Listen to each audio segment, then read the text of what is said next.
Alléluia. Gloire à Jésus. J'ai dit gloire à Jésus. Oh, ton amen ne me satisfait pas. J'ai bien dit gloire à Jésus-Christ de Nazareth.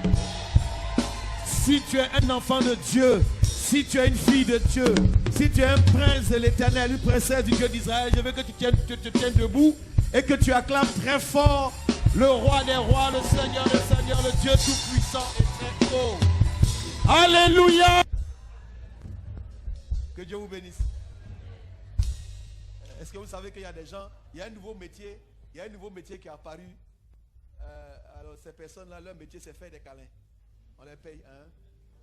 Vous savez ça? Vous savez pas ça? C'est un nouveau service qui vient d'arriver. On paye 1 heure de câlin, la personne vient, bon tu finis de payer et puis il vient te faire des câlins simplement. Alors que le truc est biblique. Vraiment. Là, tu fais des câlins, parce qu'il y a des personnes qui manquent d'affection. Juste le fait de prendre quelqu'un dans les bras, voilà, et ça fait que la personne est en train de déstresser.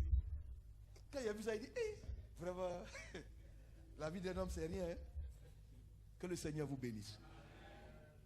Je suis vraiment très heureux ce matin de pouvoir partager la parole de Dieu avec vous.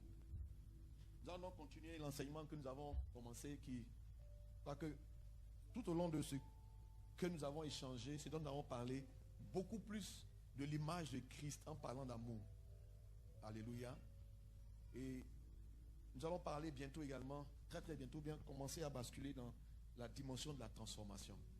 Et je crois à la transformation. Ce n'est pas humain. Il y a ce que nous faisons, ce que Dieu demande de nous, et il y a la part du Seigneur. Alléluia. Dis à ton voisin, depuis que le pasteur a commencé à parler là, je sens que tu es en train de changer. Je vois la chose sur toi. Bon, si ce n'est pas le bon voisin, dis à l'autre. En vrai que ce n'est pas le bon voisin. Soyez bénis au nom de Jésus. Amen. Transformé à l'image de Christ. C'est de ce dont nous parlons. Ça a fait bientôt plus de 2 mois. Hein? On est dessus. Moi, je vais prendre mon temps bien expliquer ces choses-là parce que plus nous en parlons et plus je me rends compte que c'est la chose, je ne dirais pas la plus essentielle, mais je dirais que c'est comme une chose tellement importante, mais que nous passons à côté au fait. Quelque chose que nous ratons. Amen. N'oublions pas le texte de base qui dit en Romains chapitre 8, le verset 29, le texte de base que nous avons donc utilisé, qui dit que ceux qu'il a connus d'avance, il les a aussi prédestinés à être semblables à l'image de son Fils Jésus. Donc nous savons tous, nous avons la même prédestination. Autrement dit, au soir de ta vie, si tu ne ressembles pas à Christ, tu auras un problème avec Dieu. Et tout au long de notre marche avec le Seigneur, depuis le moment où nous avons cru, jusqu'au jour où le Seigneur va nous prendre, c'est notre responsabilité de faire cet effort-là, de chercher, n'est-ce pas, à ressembler à Christ. Et laisse-moi te rassurer d'une chose, si tu as compris ce que tu fais les efforts, celui qui intervient principalement, c'est le Saint-Esprit. Et je suis convaincu d'une chose, c'est que lui commence, il a la capacité de l'achever, quelles que soient les circonstances, quelles que soient les situations de ta vie. Si tu as compris cette chose, mais il est entendu que ne peut être opéré que celui qui est rentré au bloc opératoire. Je répète encore, ne peut être opéré que celui qui accepte de rentrer au bloc opératoire. On peut dire ces choses, on peut te diagnostiquer, on peut dire il y a un médecin qui peut le faire, mais tant que tu as peur, tant que tu ne veux pas y aller, non, ça va aller pour toi, mais ça n'ira pas au dernier jour.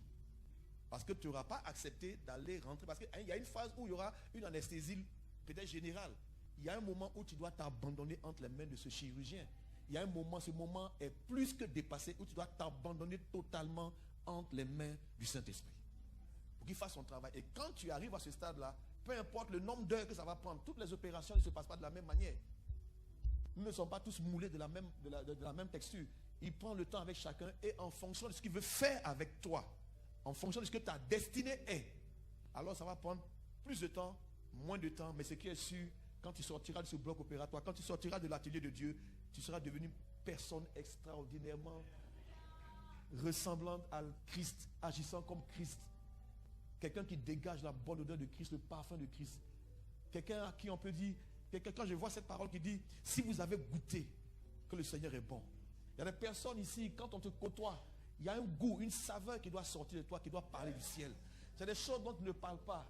la nourriture ne part pas, mais quand on la goûte, on sait d'où elle vient. On voit qui l'a préparée. Ça fait pétiller nos, n'est-ce pas, nos pupilles gustatives. Il y a quelque chose qui doit se passer dans ta vie, qui ne dépend pas de toi, mais qui dépend de Dieu. Accepte simplement qu'il le fasse.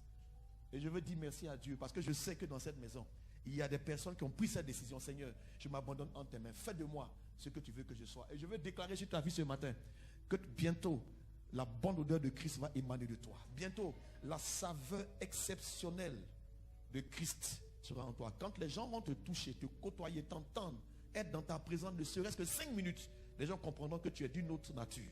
Les gens vont dire que cette personne n'est pas comme les autres. Je déclare ce matin sur la vie de quelqu'un qui m'écoute que d'ici 3 mois, la puissance de Dieu va se manifester de telle sorte que quelqu'un que tu vas rencontrer, tu seras en train de parler à la personne tout simplement. Et la personne va être en train de pleurer, en train de te dire que tu viens de répondre à une question que je me posais depuis combien de temps. Les gens même seront étonnés, mais qui t'a dit ce que tu viens de dire? Parce que tu comprendras la vie des gens avant même que ces personnes ne viennent devant toi. Parce que Dieu te l'aura dit déjà. Est-ce que je parle à quelqu'un ce matin?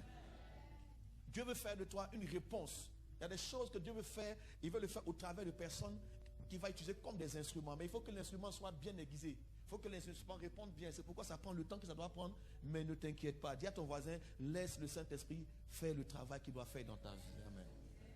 Ce matin, je vais essayer donc de dire l'essentiel. Et je voudrais que nous puissions commencer notre réflexion à partir de là où nous sommes arrêtés la semaine passée. Que le nom du Seigneur soit béni. Si vous vous souvenez, la semaine passée, j'ai parlé des 5 bénédictions surnaturelles qui sont rattachées au commandement qui nous est donné d'aimer. Certaines personnes ne savent pas, mais pourquoi?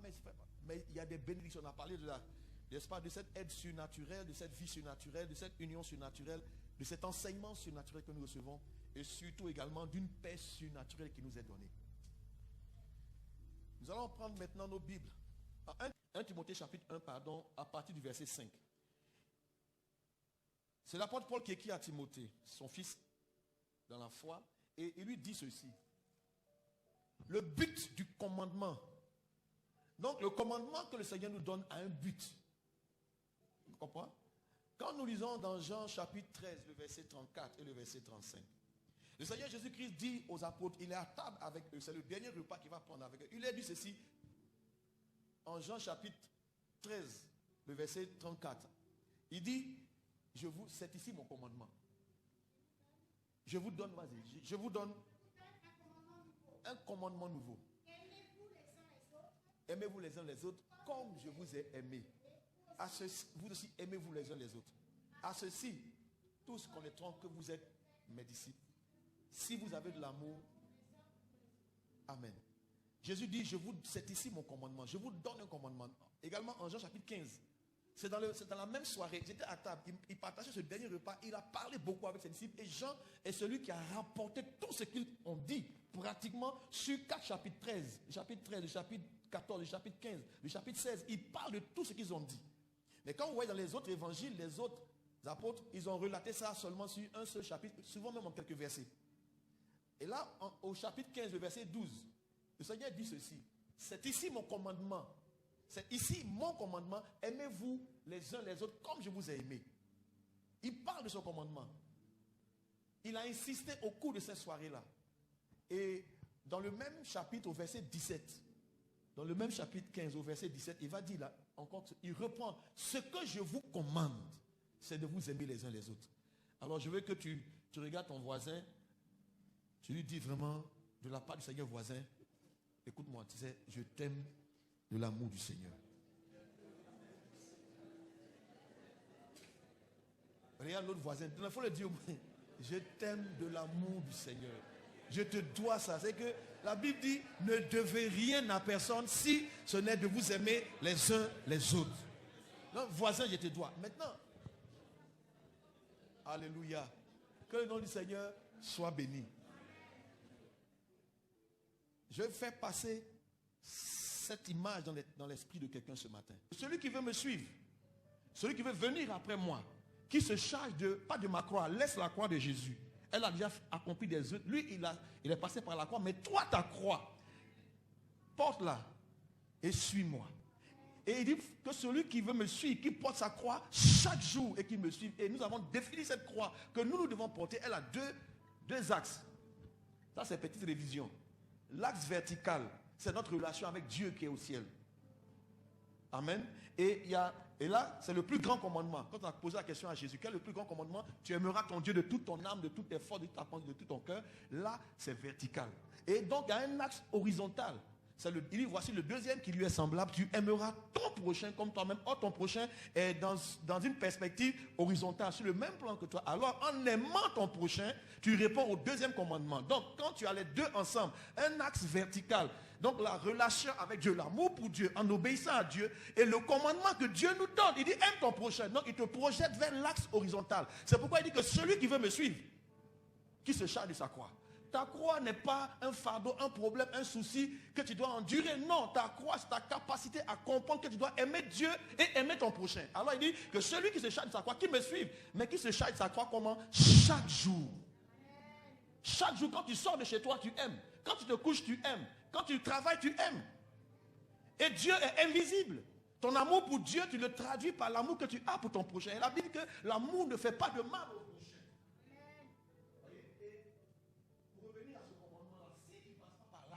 Tu n'auras pas la vie éternelle. Alors, Jésus dit, je sais que le commandement, c'est la vie éternelle. Et quand nous lisons encore dans Jean 17, vous savez, quand tu veux comprendre l'amour de Dieu, lis l'évangile de Jean et va dans les lettres de Jean. Tu vas comprendre parce que Jean était le disciple que Jésus aimait le plus. Jean était ce disciple qui se penchait sur la poitrine de Jésus. Jean est celui qui a pu comprendre le cœur de Jésus, qui a pu entendre les battements du cœur. Il était le plus proche de Jésus. Jean est celui qui s'asseyait à côté de Jésus sans qu'on ait désigné la place de qui que ce soit. Il venait de manière naturelle se tenir auprès de Jésus. Donc, quand on écoute, quand on lit Jean, on comprend mieux. Dans Jean chapitre 17, au verset 3, il dit, oh la vie éternelle. La vie éternelle. Il dit le commandement. Il dit, je sais que le commandement c'est la vie éternelle. Mais le but du commandement c'est l'amour en gros. Mais ici, il nous dit, Jean dit, oh la vie éternelle c'est qu'ils te connaissent, toi le véritable Dieu. Et celui que tu as envoyé, ton fils Jésus-Christ, qui te connaissent toi le véritable Dieu. Autrement dit que la vie éternelle, c'est qu'ils sachent que tu es le Dieu d'amour. C'est qu'ils sachent que, puisque Jean le dit en 1 Jean au chapitre 4, il le dit au verset 8. Il dit, celui qui n'aime pas n'a pas connu Dieu, car Dieu est amour. Mais donc la vie éternelle, c'est qu'ils te connaissent toi le Dieu d'amour, qui comprennent que tu es le Dieu d'amour et celui que tu as envoyé pour manifester cet amour, parce qu'il est l'image du Dieu invisible. Dieu, on ne te voit pas, mais ton amour qu'on ne peut pas voir, mais tu l'as manifesté en ton fils Jésus-Christ. Tu l'as donné sa vie pour nous. Donc en voyant Jésus, on peut avoir une idée de la dimension de l'amour de Dieu. Or la vie éternelle, c'est qu'ils te connaissent toi le véritable Dieu, le Dieu d'amour, et qu'ils connaissent également Jésus, le fils de l'amour. Car Jean dit également 1 Jean 3 le verset 16, car nous avons connu l'amour en ce qu'il a donné sa vie pour nous. Voyez-vous? Donc les trois sont liés. Le but du commandement, c'est la vie éternelle, mais ça passe par le fait que tu manifestes cet amour-là. Si tu ne le manifestes pas, mon frère, je suis désolé. Tu peux croire en Jésus et puis tu ne manifestes pas l'amour de Dieu. Est-ce que ça va pour quelqu'un? Ça peut aller en 2 Jean. À partir du verset 5. En 2 Jean, il dit, et maintenant ce que je demande de toi, Kyria. Kyria, c'était une sœur en Christ dans la maison de laquelle il y avait des frères qui se réunissaient. Donc on les parlait, était aussi représentatif d'une église. Il y avait une église dans la maison de Kyria. Donc ils étaient identifiés donc à cette dame, Kyria. Non te prescrivons un commandement nouveau, mais celui que nous avons eu dès le commencement, c'est que nous nous aimions les uns les autres. Et l'amour consiste à marcher selon ses commandements. Amen. Et c'est là le commandement dans lequel vous devez marcher. Alléluia. Regarde ton voisin, dis voisin. La Bible dit que tu dois marcher dans l'amour. Mais, non, il faut bien dire au voisin. Écoute, quand je te dis de dire au voisin, il faut bien lui dire. Mais tu ne lui dis pas.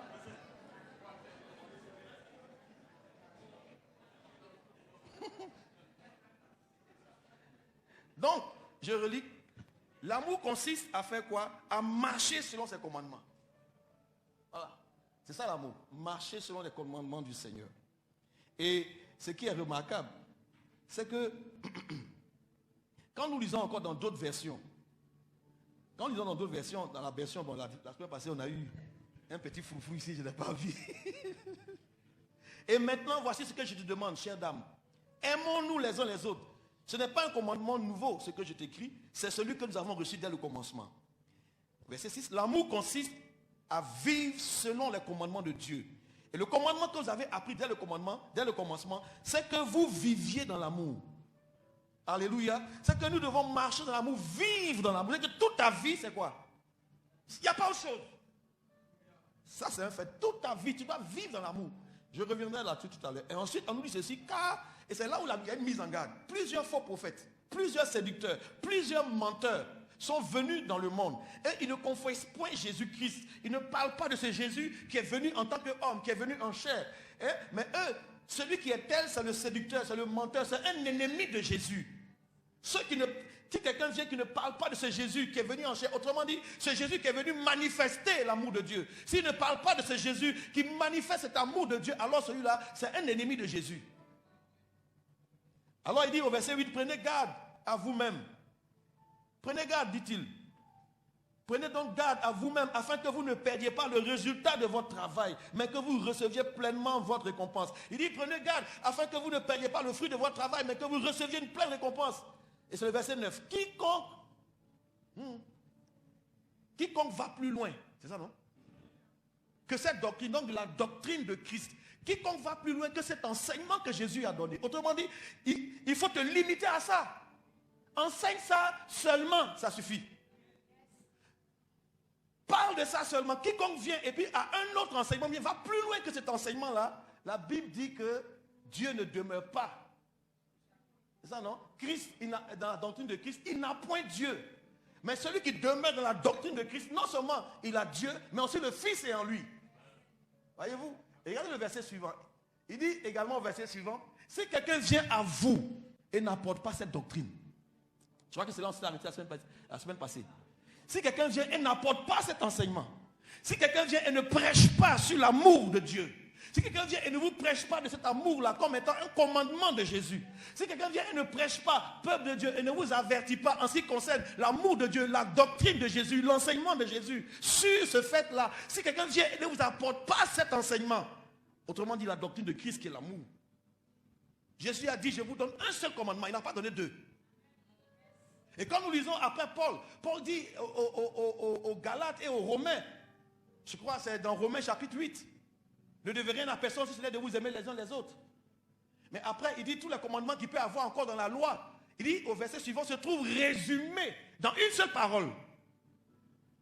Aimez-vous les uns les autres. Autrement dit, Paul dit aux Romains que l'amour est l'accomplissement de la loi. Pour dire que celui qui aime a fait quoi? A accompli toute la loi. Depuis Genèse jusqu'à Apocalypse. Le Seigneur a tout résumé en un seul commandement. Ils en avaient plusieurs qui n'ont pas pu faire. Mais maintenant, avec l'Esprit de Dieu, le Seigneur rend la chose encore plus facile. Ne cherche pas à faire autre chose dans la Bible. Une seule chose que je te demande ce matin.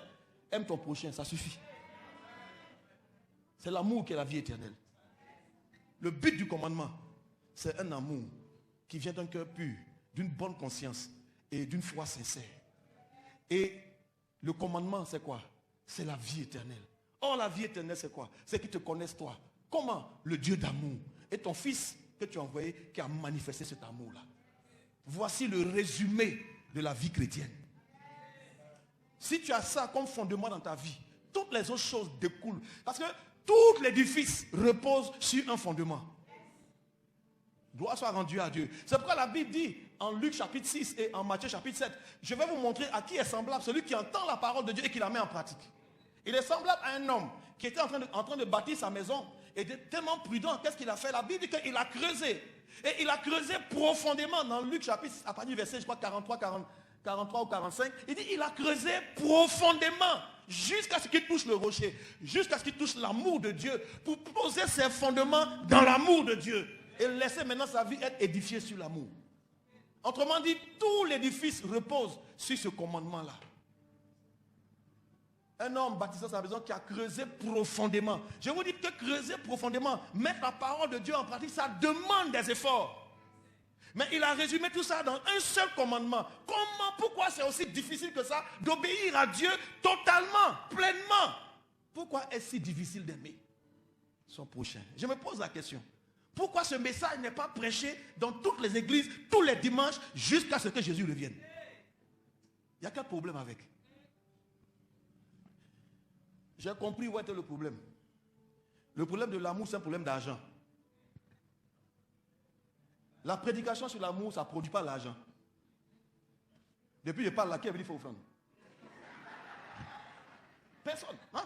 Oh, ça, on sait déjà. Ça produit pas. C'est ça la vie éternelle, mais il n'y a pas de quelqu'un qui va se lever pour apporter l'argent. Mais si je prêche ici, Alléluia! Marc Bray, je vois quelqu'un. Oh, dis Amen, reçois la grâce. Et ils vont courir ici, pas de mal. Ils quand même vont tomber en transe. Avant d'arriver, si se relève, vont rouler, tomber. On va attraper-le. Alléluia. Allons tranquillement. Non, il y a une grosse mise en garde, une sévère mise en garde. Mise en garde. C'est laquelle? 1 Jean chapitre 5. Pardon, 2 Jean plutôt. 2 Jean au chapitre 1, le verset 10. Si quelqu'un vient à vous et apporte un autre enseignement, ne le recevez pas chez vous. Là, je suis dans la Bible en français courant. Ne le recevez pas chez vous et même refusez de le saluer.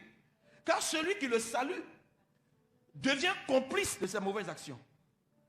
J'ai lu en français courant. Alors, si quelqu'un vient vous trouver et ne vous apporte pas cet enseignement, ne l'accueillez pas dans votre maison et ne lui adressez pas la salutation fraternelle. Car celui qui lui souhaiterait la bienvenue se rendrait complice de ses œuvres. Donc quelqu'un qui vient prêcher dans une maison de Dieu, un autre enseignement que la doctrine de Christ. Quelqu'un qui vient prêcher un autre enseignement que l'amour de Dieu. Quelqu'un qui vient prêcher et dedans on ne voit pas l'amour de Dieu pour les hommes, ni l'amour de Christ pour l'humanité. La Bible ne recevait pas un tel enseignement.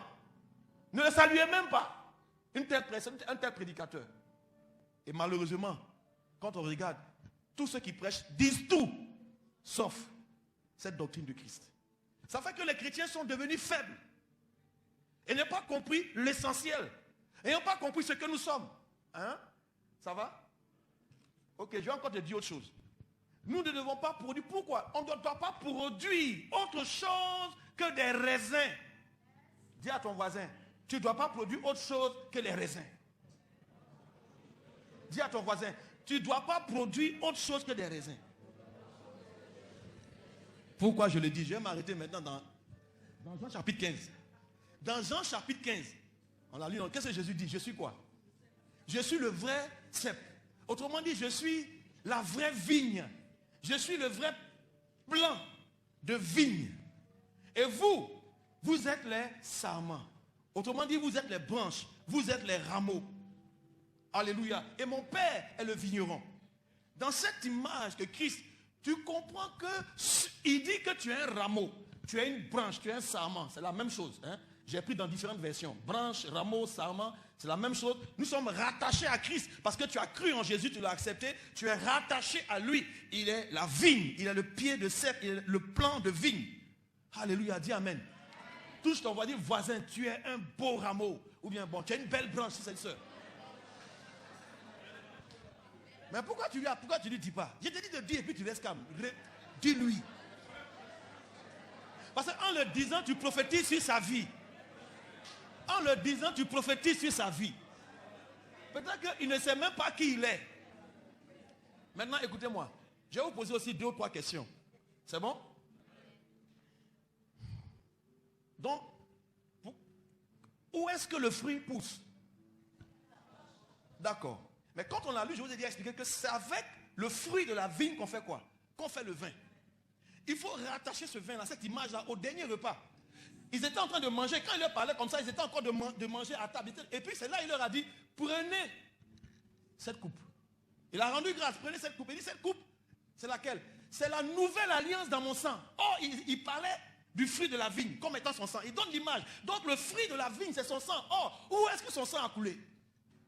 À la croix. Et c'est au cours de ce même repas qui dit, il n'y a pas de plus grand amour. Jean au verset 13 du chapitre 15, il n'y a pas de plus grand amour que de quoi? Autrement dit, ma vie que je vais donner. Parce qu'il a dit en Jean 10, que je suis le bon berger, je fais quoi? Je donne ma vie pour mes brebis. Partout il dit, je donne ma vie, je donne ma vie. Il est venu pour ça. C'est la manifestation de son amour. Donc, son sang qui a coulé est la manifestation de son amour.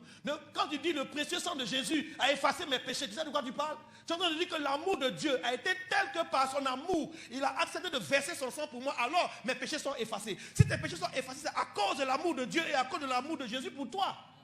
Donc, partout où tu vois le sang, comprends l'amour de Dieu. Et il dit, je ne boirai plus du fruit de la vigne jusqu'à ce que cela soit accompli dans les cieux. Pour dire que ce vin que tu as bu là, le fruit de la vigne n'est rien d'autre que la manifestation de l'amour de Dieu. Or, il dit maintenant, vous êtes les branches, vous êtes les rameaux, vous êtes les sarments. Maintenant, vous êtes rattachés à moi. Je suis le Dieu d'amour, je suis celui qui a manifesté l'amour de Dieu. Donc vous aussi, vous devez produire quoi? Des raisins, des actions d'amour, pour qu'avec ça, l'humanité puisse abreuver et recevoir mon pardon. Mais malheureusement, comment toi tu peux être là, sur la vie, et toi tu décides c'est quel fruit qui va sortir? Explique-moi ton attitude. On est là, on attend, on est sur la vigne. Non, sur la vigne, normalement, on doit cueillir quoi? Si on est là, on vient faire la cueillette. C'est ça, non? Et puis, un coup, on trouve aubergine. Aïe, ça c'est quoi ça? Sur une autre branche, on trouve gombo. C'est un peu bizarre, hein? On va encore plus loin, sur une autre branche, on trouve mandarine. Elle dit, mais aïe, ça c'est quoi ça? Vous savez, il faut bien comprendre ce que je veux dire ici, ou la pensée de Christ. Tu ne peux pas, en tant que branche, produire le fruit que tu veux. Le problème, c'est qu'il a dit à certaines personnes, arrière de moi, ouvrier d'iniquité, je ne vous ai jamais connu. Pourquoi? Parce qu'ils ont produit des fruits selon eux ce qu'ils voulaient. Ils sont sur la branche. C'est la nature, pardon, ils sont sur le cep. C'est la nature du bois là, la nature. L'essence même de l'arbre, du tronc qui détermine les fruits. Que quand on regarde le tronc, on regarde les feuilles, on sait que cet arbre, c'est des mangues qui doivent sortir. Même si tu es sur cet arbre-là, tu ne peux pas produire autre chose que des mangues. Si tu es le fils du Dieu d'amour, tu ne peux pas produire autre chose. Tu peux dire, mais ce qui sort de moi, c'est bien, non? Oui, c'est bien, mais ce n'est pas ce que j'ai demandé. Oui, et c'est ça que les gens vont lui dire, mais Seigneur, n'avons-nous pas prophétisé par ton nom? N'avons-nous pas fait des miracles par ton nom? Oui, vous avez toutes ces bonnes choses-là. Mais est-ce que c'est ce que je vous ai demandé en ce moment précis, en ce lieu précis, dans tel endroit? Est-ce que c'est ce que je vous ai demandé? Certains seront surpris. Pourquoi? Parce qu'ils vont dire, mais tu as faim, voilà, mandarine, mange. Mais il n'a pas demandé des mandarines. Il voulait peut-être manger là des papayes. Là se trouve le problème que nous avons avec le Seigneur. Je vais encore réexpliquer. Vous savez, la manifestation des dons spirituels, tel que nous l'avons expliqué, dans l'arbre, là, ça représente quoi? Ça représente les feuilles. Parce que les feuilles, nous dit la Bible, Ézéchiel 47, verset 12, les feuilles servent à quoi? À la guérison des nations. On voit ça dans Apocalypse 22, le verset 2. C'est comme un remède. Donc tout ce qui vient pour guérir, pour apporter une solution, tu vois, non? Ça, c'est la manifestation des dons sur l'arbre. Mais il n'y a pas que les feuilles sur l'arbre, il y a aussi les fruits. Vous êtes d'accord pour ça? Quand vous lisez 1 Corinthiens 12, au verset 1, là-bas Paul dit, je ne veux pas mes frères que vous soyez ignorants à propos des dons spirituels. Et puis il va détailler toute la suite. Voici les dons spirituels qui sont là, comment il faut les avoir. 1 Corinthiens chapitre 12, mais au verset 1, il met en garde. Il dit, je ne veux pas que vous soyez frères dans l'ignorance à ce qui concerne les dons spirituels. Et puis il explique. Mais à la fin de ce chapitre-là, au verset... Viens à la fin, le dernier verset de 1 Corinthiens 12. Il dit, je vais vous montrer une voie par excellence. C'est pas ce qu'il dit? Aspirer aux dons. Il dit, les dons là, il faut aspirer. Aspirer, ça veut dire quoi au fait? Faux. Aspirer, ça ne veut pas dire rechercher. Ça veut dire désirer, avoir envie. Les dons, on ne les cherche pas. Il dit maintenant, je vais vous montrer une voie par excellence. Ça veut dire quoi? Une voie par excellence. Demande à ton voisin, une voie par excellence, c'est quoi? Ça veut dire, je vais vous montrer quoi? La meilleure voie. La voie par excellence. On parle d'abord même de la voie royale. C'est ce que Jacques dit, c'est la voie royale. Maintenant, quand vous allez lire maintenant dans le chapitre suivant, 1 Corinthiens 13, explique maintenant. Cette voie-là, c'est laquelle? Et cette voie-là, c'est l'amour. On est d'accord pour ça? Quand vous venez au chapitre 4, au verset 4, viens au verset 4, viens au verset 4, voilà. L'amour ou la charité, la charité c'est l'amour qui agit, ok? Donc l'amour est quoi? Patient. L'amour est comment? L'amour est plein de bonté. Hein? L'amour n'est pas envieux. Regarde ta vie. Tout ça là, c'est par rapport à toi que c'est écrit. L'amour ne se vante pas. Vous voyez? Oh, j'étais en Guinée au cours d'une croisade. Il y avait plus de 10 000 membres, 2 000 personnes qui étaient là. Quand j'ai prié, oh my God, Shakaya Tarabo Sakaya, j'ai vu le ciel s'ouvrir. Personne sur la terre, aucun homme ne peut ouvrir le ciel si ce n'est pas Dieu qui l'ouvre. Je répète, personne, tous ceux qui ont existé sur la terre, aucun prophète n'a la capacité d'ouvrir le ciel si ce n'est Dieu qui l'ouvre. Quand tu dis que le ciel s'ouvre, c'est Dieu qui ouvre, sinon ça va rester fermé. Donc personne n'a la capacité d'ouvrir le ciel sur ta vie et puis peut-être de faire descendre n'importe quoi sur toi. Il faut dire, je refuse ça au nom de Jésus. Seul Dieu. Ah. L'amour ne se vante pas. Chaque fois que tu te vantes de quelque chose, c'est que tu ne marches pas dans l'amour. L'amour ne s'enfle pas d'orgueil. Combien de chrétiens ne sont pas orgueilleux ou orgueilleuses? Voyez, là je vais t'aider. Hein? C'est la vie éternelle que je t'explique comme ça. Ton orgueil là, ça ne va pas te faire entrer dans la vie éternelle. Dis amen, dis pas ça merci. Dis homme de Dieu merci, tu es en train de m'aider. Tu es trop orgueilleux. Ton habillement, ta démarche, ta façon de parler, ça transpire l'orgueil. Ça là, tu vas faire ça au milieu d'une... Peut-être que tu crois, hein, mais tu ne vas pas rentrer au ciel. Parce que la Bible dit que Dieu résiste aux orgueilleux. Mais il fait grâce. Donc la grâce est rattachée à l'humilité. Maintenant, on nous dit que l'amour ne fait rien de malhonnête. Or, toi, tu es le plus malhonnête parmi tous les agents de ton service là-bas. Malhonnête de chez malhonnête. C'est de toi il parle. Je suis au courant de toi. Malo de chez Malo. L'amour ne cherche pas son intérêt. La Bible, quelque part, la Bible dit également que dans Philippiens, je crois, au chapitre 2, verset 5, que la Bible dit que l'amour regarde quoi? L'autre comme étant au-dessus de soi. Est-ce que toi, tu peux regarder ton voisin qui est là comme étant au-dessus de toi? Bon, pas ce voisin, l'autre voisin là. Parce qu'il y a ce qu'on dit aujourd'hui, qui va se négliger? Tu me prends pour qui? Donc, on ne veut jamais regarder les autres comme étant au-dessus. Tu ne marches pas dans l'amour. L'amour, c'est d'abord de s'abaisser et de regarder l'autre comme étant au-dessus et de construire d'abord ses intérêts avant de construire d'abord les miens. Voici comment l'amour marche. Jésus a abandonné le ciel pour venir sauver l'humanité. C'est ça l'amour. Être capable de regarder l'autre comme étant au-dessus. Si l'autre que tu vois est au-dessus de toi, il n'y aurait plus d'indigents dans l'église.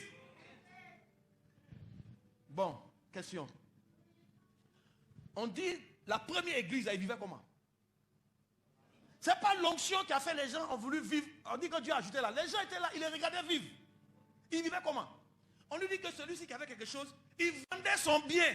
Et il venait partager, il venait donner pour qu'on distribue à tout le monde. Bon, il a vendu sa maison, il est venu donner tout. Qu'est-ce qui l'a poussé à faire ça? C'est l'amour. Hey. Ça veut dire quoi? Ça veut dire que dans cette église, il n'y a personne qui tapait sa partie pour dire mon compte en banque. Ou bien qui marchait puis qui regardait les autres. Seigneur, merci de ce que je ne suis pas comme ceux-là. Hein? Voilà. Non. Est-ce que ce que je dis a un sens pour quelqu'un? Pourquoi on a des problèmes aujourd'hui? Parce que comme il n'y a pas l'amour, pourquoi les païens ne veulent pas venir? Ils ne viennent pas parce qu'il n'y a pas l'amour. Quand l'amour est manifesté, ils avaient quoi? Ils vendent et puis ce qu'il a, ils partageaient, on dit selon les besoins de chacun. Il n'y avait pas quelqu'un qui pouvait dire je suis le plus riche au milieu d'eux. Mais combien aujourd'hui d'hommes de Dieu ne tapent pas leur partie, je suis milliardaire? Et la différence, c'est vous les chrétiens, vous aimez nous catégoriser en fonction de notre richesse. C'est vous là qui faites ça. Regarde lui là, le pasteur là même, il a combien de villas? Il a combien de voitures? Son église là même, il y a combien de membres? Est-ce qu'il voyage même?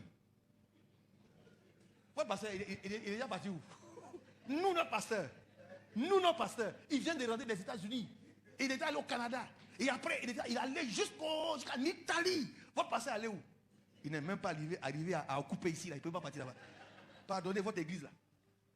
Dis à ton voisin Jésus là, il n'est pas sorti d'Israël. Le sauveur du monde là, il n'est pas sorti d'Israël. Hein? Il n'est pas sorti d'Israël. Je n'ai pas besoin d'aller au Canada. Mais il y a des personnes qui sont quittées ici, ils sont allés au Canada. Ils n'ont pas fait l'œuvre de Dieu là-bas. Est-ce que je parle à quelqu'un ce matin?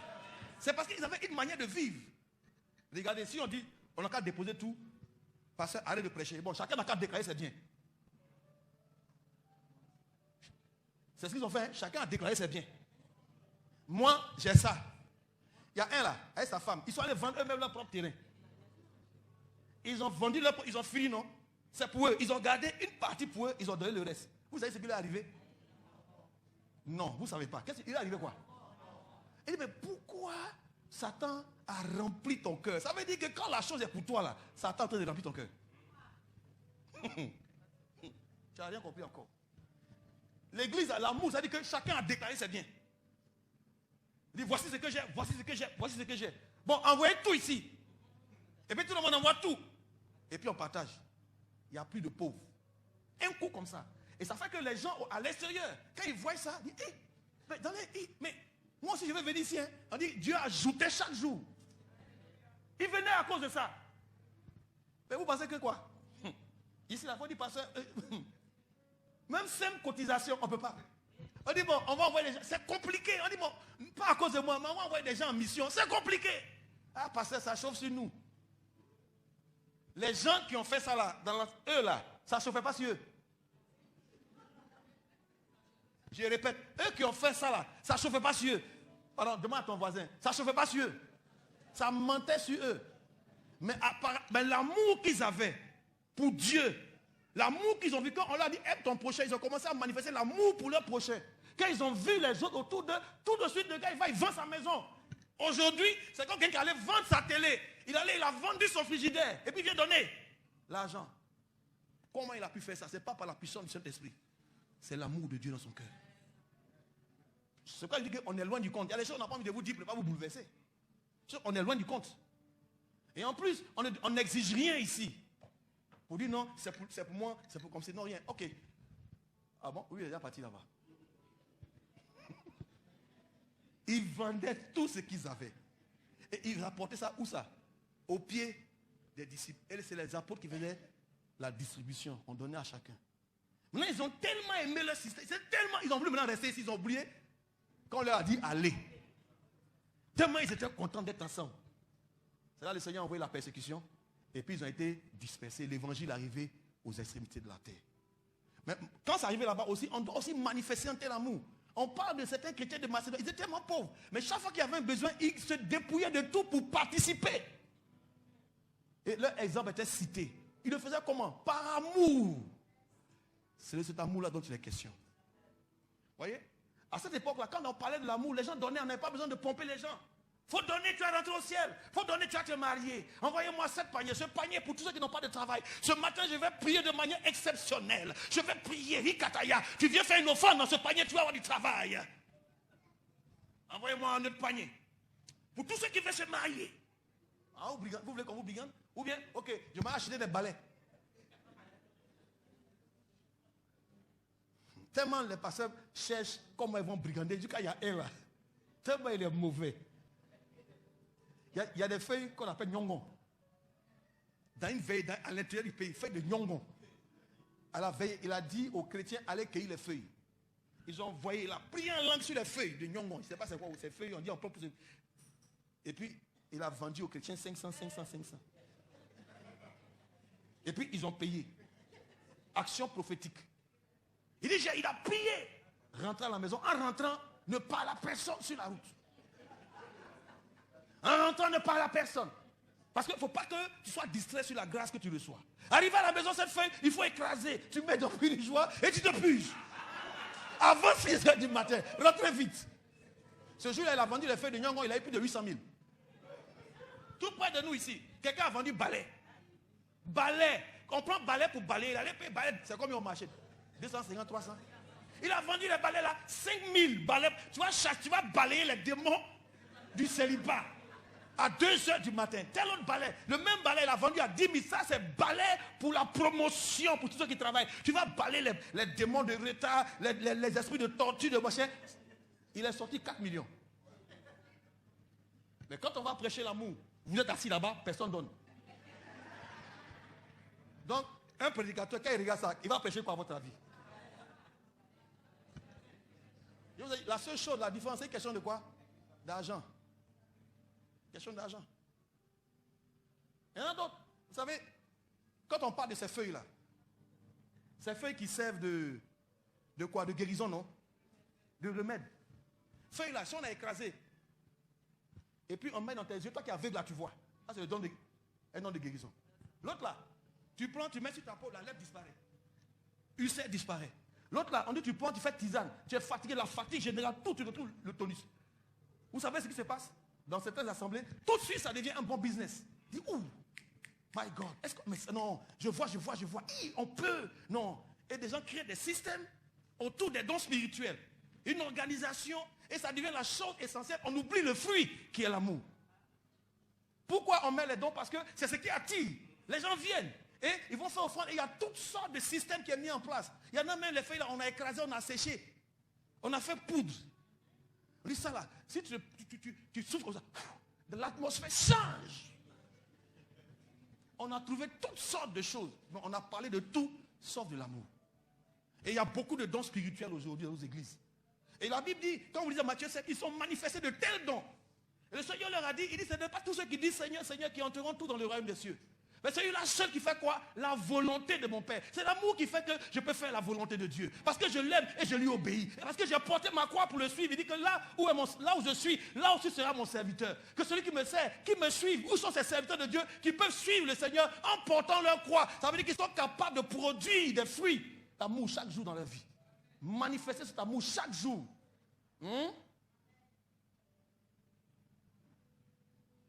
On a tellement parlé de dons spirituels, c'est pas mauvais. Mais quand tu cherches, la Bible dit rechercher. Maintenant, quand on vient en 1 Corinthiens chapitre 13, amène-moi là-bas. 1 Corinthiens chapitre 13, on parlait de l'amour. Je vais finir de parler de cette chose-là. Vas-y, 1 Corinthiens chapitre 13, lis-moi à partir du verset 5. C'est bon?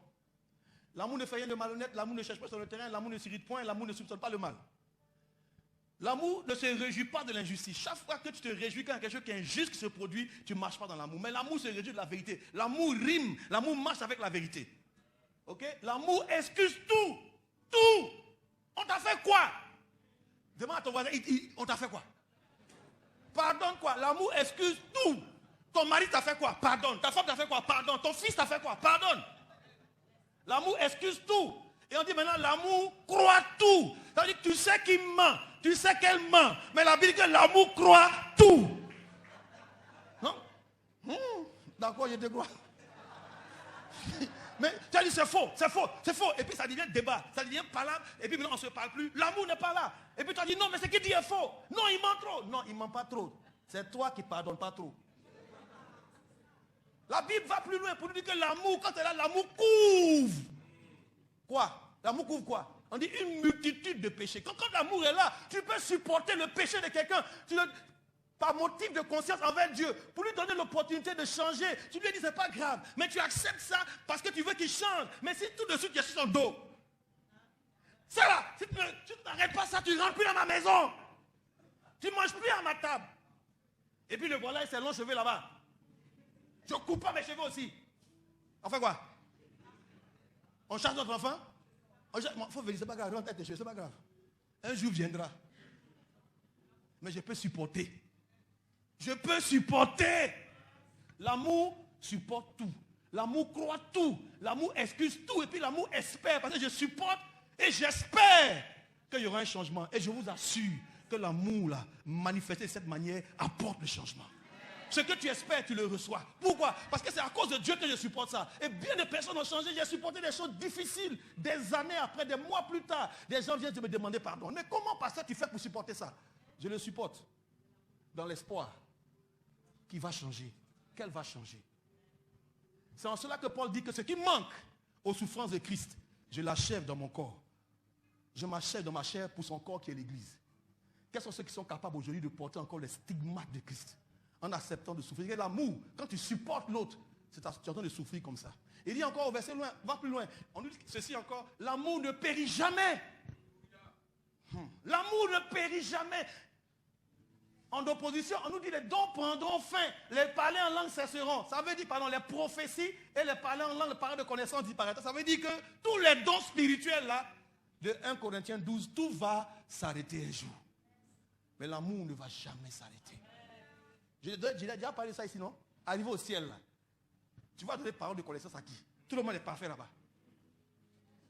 Tu es prié pour tu fais croisade de guérison arrivé au ciel. Il n'y a pas croisade, il n'y a pas de malades là-bas. Tu veux faire croisade d'évangélisation au ciel. Tout le monde est converti. Tu veux faire non, grand concert de louange. Si c'est chanté, c'est pas chanté. Les anges sont là. Tu dis non, je suis le grand musicien. Oh, tu n'as pas encore joué musique. Je vais te montrer. Tu joues guitare basse. Il y a une guitare basse à 24 cordes. Tu peux jouer ça quoi? Laisse pour toi. Tu n'es pas au courant de ce qui est au ciel là-bas, tu connais. Non, j'ai dit, attends d'abord. Il y a des anges là, quand ils chantent, ils font les 3 voix en même temps. Toi, tu peux faire ça? Non. Donc, laisse pour toi. Arrive au ciel là-bas. Je vous dis, tous les dons auront quoi? Disparu. Non, je suis le grand prophète. Tu as fait quelle prophétie au ciel? Le prophète des prophètes est là. Au ciel, tout le monde va te dire, pardon, tais-toi. Il n'y a plus de ministère. Au ciel, le miracle qu'on aura vu avec Jésus, il n'y a plus de grand bishop. On ne sera pas là-bas. Ce n'est pas parce que tu auras eu une église de 10 000 membres que tu auras une place, une grande place. Non. Au ciel, on sera catégorisé en fonction de l'amour. C'est pourquoi la Bible dit que, à la fin, on dit, tout ça disparaîtra, mais au verset 13. Viens au verset 13. On nous dit, il y a 3 choses qui vont rester. L'espérance. Maintenant, ces 3 choses demeurent la foi, l'espérance et l'amour. Ou la charité. Mais la plus grande, c'est la plus grande. Il n'y a pas quelque chose qui est plus grand. Tu n'as pas manifesté l'amour ici. Mais tu as agi tellement sur les dons spirituels, tu as tellement mis l'accent, tu as vu au fond ce que tu pouvais gagner, ce que ça pouvait te rapporter. Ah, il y a des gens, ils ne jouent pas avec l'onction. Je ne joue pas avec mon onction. Quand tu veux même l'inviter, tu veux avoir tel orateur à ton petit programme. On te demande, tu peux mobiliser combien de personnes? Oui! Il y a des prédicateurs qui ne veulent pas prêcher. Si vous n'avez pas mobilisé plus de 10 000 personnes d'abord, il y a 2 catégories. Si c'est 1000 personnes, ils peuvent venir à la limite. Avant de venir, tu as déjà payé son cachet. Il a dit, pourquoi? Parce qu'il est en train de monnayer son talent. C'est l'onction, les dons, les talents qui monnaient. Donc c'est ceux-là qui cueillent les feuilles là. Et puis on met en tas, puis on vend aux chrétiens. On éclate, ils ont toutes les formules de toutes sortes. Ils ont toutes les formes. Toutes les formes. Et c'est cher comme ça. Il y en a même qui ont fait les feuilles là, ils ont écrasé jusqu'à ils ont fait complément alimentaire. Toute une organisation se met en place. Et les gens deviennent riches comme ça. Milliardaires de chez milliardaires. Il y en a qui ont jet privé. Je ne suis pas comme ça. Je suis pas comme ça. Mais la Bible dit que s'il y a l'amour de Dieu en vous, vivez comme Jésus a vécu. Vivez comme il a vécu. Et lui, il a vécu comment? Étant capable par l'amour de faire quoi? De tout ce qu'il a, de donner aux autres. Où sont ces serviteurs milliardaires qui donnent tous les milliards aux chrétiens? Quelqu'un a déjà vu ça? Un homme de Dieu qui atteint cette dimension, qui prend tout son argent pour donner aux chrétiens, ça n'existe pas encore. Je vais me contenter de l'amour. Ce que Dieu m'a donné, il m'a donné, c'est bon. Mais on partage. Ça peut aller? Je vais finir ce matin en disant 2 ou 3 choses.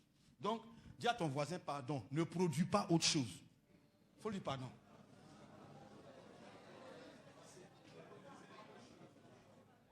De manière naturelle, partout, avant qu'un fruit ne pousse quelque part, qui sait ce qui vient avant? Ce qui vient avant, c'est les feuilles. Non, faut pas. C'est pas la Bible dit. Maintenant, la suite, c'est 1 Corinthiens 14, verset 1. Dans la lettre. Ils ont coupé. Viens dans 1 Corinthiens 14, verset 1. Il dit, recherchez quoi? Rechercher, c'est quoi? C'est faire des efforts. C'est aller fouiller, aller chercher. Et tu ne t'arrêtes pas tant que tu n'as pas trouvé la chose. Rechercher les dons. Rechercher les dons ou bien rechercher l'amour? L'amour, maintenant, aspirer aux dons. Désirer simplement. Ok, j'ai envie d'avoir, Seigneur, merci, donne-moi ce don. C'est tout, mais où je fais mes efforts là? C'est pour chercher l'amour.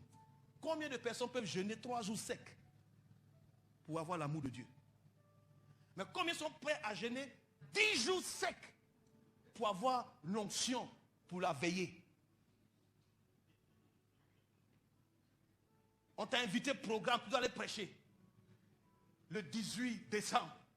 Déjà, en novembre, on ne voit plus l'homme de Dieu. On peut plus, il est là, il est Riba Shakare, Brado, Soukaya, Yantarabo, Skaya. Au point où les petits de l'homme de Dieu, on dit, le vieux père, il a pris 40 jours. Nouvelle là, ça sécule, tout le monde dans 40 jours. Rimba Kataya, et tout ça fait. Il n'a pas encore fini, il est dedans. Puis il dit, Kataya, jusqu'à le jour du programme. Dès qu'il apparaît dans la salle, tout le monde tombe. Tellement il est rempli. Il fait son programme, c'est bon, hein? Quand la veillée finit, on fait quoi? Le lendemain du programme, on fait quoi? Ouf! On a fini, non, bon. Je reviens normal maintenant. Jusqu'au prochain programme. En temps, le jet est tombé. L'enveloppe est remplie. Tout ce qu'il a fait là, c'est pas possible. Est-ce que tu es au courant de ce gars? Mais c'est pas, il est surnaturel. C'est plus un homme. Quand il prêchait, on a vu des nuages sur sa tête et tout. Oh, regarde bien. Hein, le lendemain, quand tout est fini, il devient normal. À la maison. Avec madame et les enfants. Il est normal. La veille est derrière. On se comprend, non? Va voir qui il est. À cause de ça, eux tous, vous allez chez eux, il y a toujours des grands murs. On ne peut pas les voir. Il y a des fils de fer barbelés, électrifiés, chiens de garde, caméras de surveillance. Et puis ils sont loin. On ne voit pas leur vie. Comment tu vas imiter Christ si celui qui est le modèle, qui est ton serviteur, l'homme de Dieu, n'est pas accessible?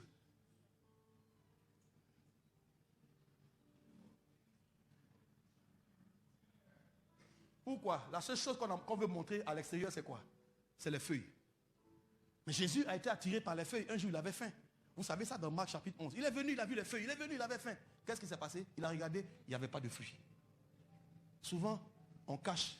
Pourquoi? Il n'y a pas de fruits dedans. On donne les feuilles. Les chrétiens viennent, et ils viennent en masse, en foule, c'est rempli. Mais il n'y a pas de fruits. Et vous ne pouvez pas voir. Pourquoi?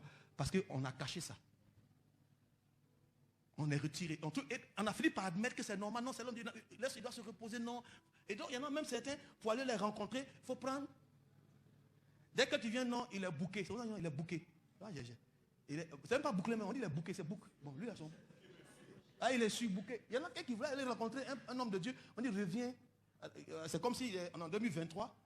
Et puis on dit reviens en 2025. Vous savez ce qu'il a fait? Mon ami pasteur, il a attendu. Il était allé en Corée du Sud pour voir Yonggi Cho. Il est resté 2 ans pour le rencontrer. Il a eu 10 minutes avec lui. Il s'est changé sa vie. Tu es resté là-bas tout ça. Tu faisais quoi? Il priait à la montagne là. Il va tous les jours. Pour rencontrer non. Et puis il y a photo, tu as vu, il a fait 10 minutes, j'ai fait 10 minutes avec lui.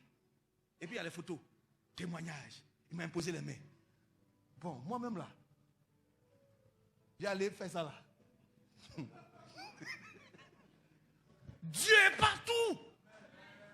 Et Dieu est amour. 1 Jean chapitre 4. Je termine là, sinon je vais être trop long. 1 Jean chapitre 4. Pour que tu comprennes que l'amour, là, c'est la nature de Dieu, c'est l'essence de Dieu. C'est la quintessence même de toutes les Écritures, c'est l'amour. 1 Jean chapitre 2. C'est affiché? 1 Jean 4, pardon. 1 Jean 4, le verset 12. Viens au verset 12. Au verset 12. Personne n'a jamais vu Dieu. Maintenant, si nous nous aimons les uns les autres, qu'est-ce qui se passe? D'autres versions disent, si nous nous aimons les uns les autres, Dieu vit en nous. Frère, c'est une certitude, la Bible ne ment pas. Il dit, Dieu vit en moi, il habite en moi, il demeure en moi et son amour est comment? Parfait en moi. Aimer là, c'est pas simple. Quand Dieu voit quelqu'un qui est disposé à aimer, il décide lui-même de faire quoi? Parce que l'amour attire l'amour. Je répète, l'amour attire l'amour. Alors, Dieu d'amour est attiré par la disposition de cœur de son enfant et lui-même a décidé de venir faire quoi? Habiter là. Jésus l'a dit en Jean au chapitre 14, verset 21.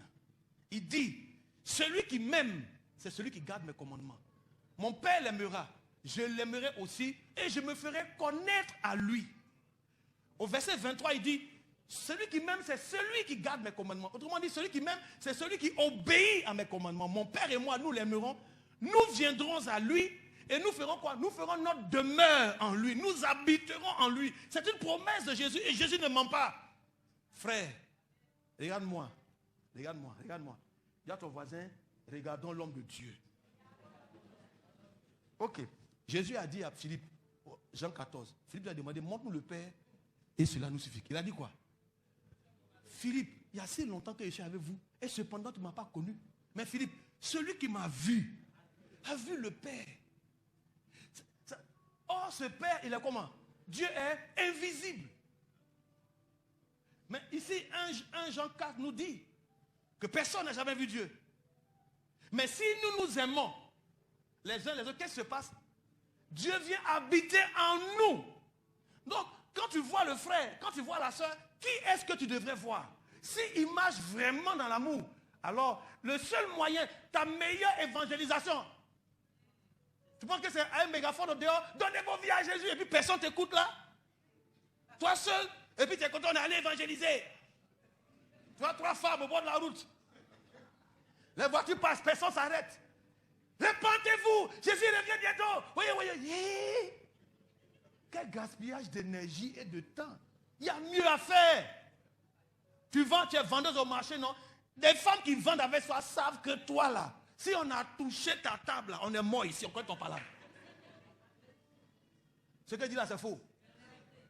Au marché, on sait que toi là, quand tu prends crédit, tu n'as jamais remboursé. C'est toi comme ça qui as pris un mégaphone pour parler de Jésus. Quel Jésus tu annonces? Arrêtons de dire on veut prêcher l'évangile. La Bible dit que tu es une lettre, toi-même tu es une lettre qui a été écrite et lue et connue de tous les hommes. C'est une lettre. Donc ça veut dire que quand on te voit, il a dit que si tu aimes, Dieu habite. Dès que Dieu habite en toi, au travers de toi, il se fait voir. Pourquoi? Au travers de la charité, au travers de l'amour que tu manifestes par des actes. Il se fait voir. Ça veut dire quoi? Aujourd'hui, j'ai un ami qui m'appelle papa. Quand j'ai commencé à le côtoyer, il ne m'appelait pas papa. Ça ne fait pas 6 mois. Il a vu quoi et puis il m'appelle papa. C'est l'amour que je lui ai témoigné. Oh, tu portes en toi, tout le monde sait que tu penses que tu es caché ta chrétienté. Tout le monde sait que tu es chrétien. Hier, j'ai prié devant des musulmans, devant un imam, à l'occasion d'un mariage d'une dot. Au nom de Jésus, on m'a donné le mot que j'ai déclaré ma foi dans le nom de Jésus. C'est-à-dire que les gens qui te côtoient savent que tu es chrétien, mais on ne voit pas ton Dieu. Toi, tu veux jeûner, prier pour manifester la puissance de ton Dieu par une guérison. Tu as tapé poteau. Autrement dit, ce n'est pas la bonne priorité. C'est une question de priorité. Hein? D'accord? Dans une maison, on a besoin de carreleurs, n'est-ce pas? On a besoin aussi de pain, de tout. Mais qui travaille d'abord avant qui? Je suppose qu'il y a un ordre. Quelqu'un vient, un mur. On n'a pas crépi. Vous savez ce que c'est que le crépissage, hein? On n'a pas crépi. Et puis le peintre vient. Et puis il met la peinture, une peinture de 50 000 de pots. Et puis il fait la peinture sur le mur. Et puis la fille, il est content. Il a fait son travail. Il dit, mais on n'a pas fini de faire le crépissage là. Tu as dit, ça c'est gaspillage. Ou bien, mais tu n'as même pas fini de comprendre l'amour de Dieu. Tu veux manifester les dons spirituels. Tu n'as même pas compris la dimension de l'amour de Dieu. Tu veux l'onction du Saint-Esprit. Mais tu fais que Dieu travaille. C'est comme si... c'est un peu tordu. Je ne sais pas si quelqu'un me comprend. Non, prends le temps. Recherche quoi? Recherche l'amour. Et aspire, désire les dons. Il n'y a pas un fruit qui pousse sur un arbre. Avant que les fruits ne viennent sur la vigne, je vous donne ma garantie. Regardez, observez, les feuilles apparaissent déjà. Et que dans les feuilles, comme on commence à voir dans les feuilles là des petites fleurs, on sait que c'est les bourgeons. Bientôt, les fruits vont apparaître. Donc quand tu cherches les fruits, les dons arrivent. Tu n'as pas besoin de prier pour les dons spirituels. Quand tu recherches l'amour, les dons spirituels arrivent en abondance. Et quand tu commences à aimer les frères, à aimer Dieu, je te promets que même quand tu pries, des gens peuvent tomber sous l'onction. Même quand tu chantes dans cet amour pour Dieu, tout ce que tu fais, fais-le avec quoi? Avec amour. Quelqu'un me suit? Voyez ici, son amour est comment? Parfait, que son amour a atteint, d'autres versions disent l'amour a atteint sa pleine maturité. Ça veut dire quoi? Comme un fruit qui est mûr. Donc l'amour mûrit. On peut avoir ton amour, ce n'est pas encore parfait. Pourquoi? Ce n'est pas encore mûr. Comprenez maintenant pourquoi Jésus pouvait dire aux disciples en Matthieu chapitre 5, à partir du verset 43 à 48, il dit, mais si vous aimez ceux qui vous aiment, qu'est-ce que vous avez fait d'extraordinaire? C'est-à-dire, aimez vos ennemis. Ton ennemi, c'est ton sorcier. Je viens de voir un programme, ta sorcière ne doit pas vivre. J'ai vu un truc comme ça là. Ta sorcière doit mourir. C'est que 2024 qui vient, il ne faut pas ton sorcier. Mais qui a un sorcier? Qui est? Et que moi, je sais que j'ai un sorcier. Non, je n'ai pas de sorcier dans ma vie. Quelqu'un peut dire il est mon ennemi, mais moi, je n'ai pas de sorcier. Écoutez, les gens sont en train de vous distraire. Ton sorcier va mourir. Toi, tu es un sorcier. Donc, tu possèdes un sorcier. Qu'est-ce que ça veut dire ton sorcier, ta sorcière? Non, c'est toi qui l'as embauché. Elle travaille pour toi ou bien quoi? C'est quoi l'histoire? Des gens peuvent être contre toi, mais tu t'en fous de ça. Mais quelqu'un est contre moi, mais je m'en fous. Jésus a dit que celui qui est contre moi, celui qui m'en veut, il dit il faut l'aimer. C'est parce que tu n'as pas compris toute la dimension de la puissance de l'amour. Oh, on n'a pas compris que nous sommes seulement des brebis qui ont été envoyés par leur maître. Où ça? Au milieu des loups. C'est dangereux. Ils nous regardent avec leurs croissants comme ça. Il veut te bouffer. Mais il dit, lui là, c'est lui il faut aimer. C'est lui il faut saluer. C'est à lui il faut faire du bien. Quand vous continuez à lire, il dit, si aimez vos ennemis, voilà ça ici. Donc, tous ceux qui sont sur l'affiche où on dit de tuer le sorcier, ils sont en train de marcher contre cette parole. Ce que je dis, je suis devant le Seigneur. Combien de personnes vont aller remplir là-bas? On dit bénissez ceux qui vous maudissent. Qui nous maudit chaque jour? Ce n'est pas les sorciers. On t'a demandé de le tuer. Pourquoi il ne faut pas le tuer? Parce que la Bible dit, assieds-toi à ma droite. Jusqu'à ce que je fasse de quoi? De tes ennemis, j'en fasse quoi? Ton marchepied. Ça veut dire que tu as besoin d'eux, tu as marché sur eux pour arriver là où je veux que tu arrives. Mais toi, tu as fini de tuer tous tes sorciers. Maintenant, Seigneur, élève-moi. Seigneur, élève-moi. Dis, mais je vais faire comment? Escalier, j'ai mis là. Tu as cassé toutes les marches toi seul. Bon, on fait comment pour que tu arrives? Tu veux qu'on te soulève? Oh, tu dois prendre pas après pas. Faites du bien à ceux qui vous haïssent. Quels sont ceux qui te haïssent? Non, c'est au village. Mon oncle, c'est lui. Mais on dit de faire quoi pour lui? Va prendre ton sac de riz. Va lui donner. Je ne sais pas. Appelle mec dans son téléphone. Je ne sais pas. Qu'est-ce que tu fais pour lui? Maintenant, priez pour ceux qui vous maltraitent et vous persécutent. Qui vous maltraite? Qui vous persécute? Ce n'est pas vos ennemis. Est-ce qu'on a le même Dieu même, vous faites? J'ai un doute, hein. Alors, regarde ton voisin, puis il faut me répondre. J'ai un doute là. De toute façon, il voit ton voisin là, non. On dirait qu'on n'a pas le même Dieu. Parce que il y a des gens, ils sont dangereux pour tuer. Ils tuent mal le prophète. Verset 45, je vais aller vite pour finir. Afin que vous, quand vous faites ça, afin que vous soyez quoi? Afin que vous soyez fils de votre Père qui est dans les cieux. Si vous ne faites pas ça, et que vous tuez vos ennemis, vous maudissez ceux qui vous maudissent, vous tuez ces sorciers, ces sorcières, vous n'êtes plus fils de votre Père qui est dans les cieux, mais vous devenez fils d'un autre Père. Car voici votre Dieu. Notre Père, ce qu'il fait, il fait lever son soleil sur qui? Sur les sorciers aussi, il y a un soleil sur eux, donc tu peux aussi les aimer. Sinon, Dieu peut faire son soleil se lever, sa pluie tomber uniquement sur son peuple. Il fait pleuvoir même sur les justes et sur les injustes. Verset suivant. Vraiment, je vais m'arrêter. Il dit, à 30, je m'arrête. À 30, je m'arrête. Depuis là, si vous aimez ceux qui vous aiment, quelle récompense méritez-vous? Toi, tu aimes seulement, et non, moi je marche avec seulement ceux avec qui je peux m'entendre. Hein? C'est les oiseaux de même plumage qui marchent ensemble. Hein? La fameuse loi de l'attraction. Ce n'est pas une loi qui est au ciel. Non? Si c'est ceux que tu aimes seulement, ceux qui t'aiment que tu aimes seulement, qu'est-ce que tu as fait? Et puis quelle récompense? Et que tu as aussi aucune récompense. Ce n'est pas pour être aigri au ciel. On récompense les autres, toi on ne te récompense pas. Maintenant, on dit, les publicains aussi agissent de même. N'agissent-ils pas de même plutôt? Et le verset 48 qui va me tuer même. Il dit quoi? Soyez comment? Soyez donc parfaits comme qui? Comme votre Père est parfait. Il s'agit de quelle perfection ici? Il dit que son amour est comme en nous. Son amour en nous devient quoi? Parfait. Il a atteint quoi? Toute sa maturité. J'ai atteint la maturité. Et à plusieurs occasions, on nous dit ça. Même en 1 Jean chapitre 2. En 1 Jean chapitre 2. 1 Jean chapitre 2, quand nous lisons le verset 5 pour terminer, je vous promets, cette fois-ci, je tiens ma promesse. Jésus tient ses promesses. C'est pas. C'est le petit là qui fait, lui qui a la technique là, c'est lui, à cause de lui, il ne peut pas finir vite. Mais celui qui garde sa parole, d'autres versions disent, mais celui qui obéit à son commandement. L'amour de Dieu est comment? Est véritablement parfait en lui. Et nous savons que nous sommes en lui. Verset 6. Comment est-ce que nous le savons? En ce qui fait quoi? Celui qui dit, qui demeure en lui, doit marcher aussi comme il a marché lui-même. Une autre version dit, il doit vivre comme Jésus lui-même a vécu. Jésus a vécu comment?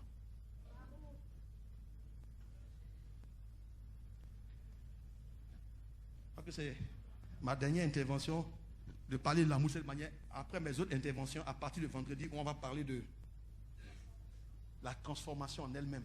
On va aborder maintenant l'aspect de la transformation. Parce que l'aspect de la transformation ne viendra pas si tu n'as pas l'amour pour Dieu. Je répète, dis à ton voisin, la transformation ne viendra pas si tu n'as pas de l'amour pour Dieu.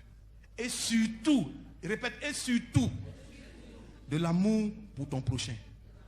Les candidats à la transformation, c'est ceux qui ont accepté Matthieu 16, verset 24. Celui qui veut me suivre, qui se charge de sa croix. Qui renonce à lui-même, qui se charge de sa croix et qui fasse quoi? Et qu'il me suive. Il y a une dimension, Pipette, une dimension où Dieu veut nous transformer. Bon, réveille la personne qui doit à côté de toi. Dis à cette personne, pendant que tu dormais, dis-lui, pendant que tu dormais, le pasteur a dit des choses, tu n'as pas entendu. Je vais répéter. Il faut lui dire, il dormait, dis-lui. Ouais. Amen. Ah, il n'a pas dormi. Il n'a pas dormi. Et souvent quand on prêche sur l'amour, les gens ils aiment dormir. Et ils sont bercés dans l'amour et puis que le nom du Seigneur soit béni. Que le nom du Seigneur soit béni.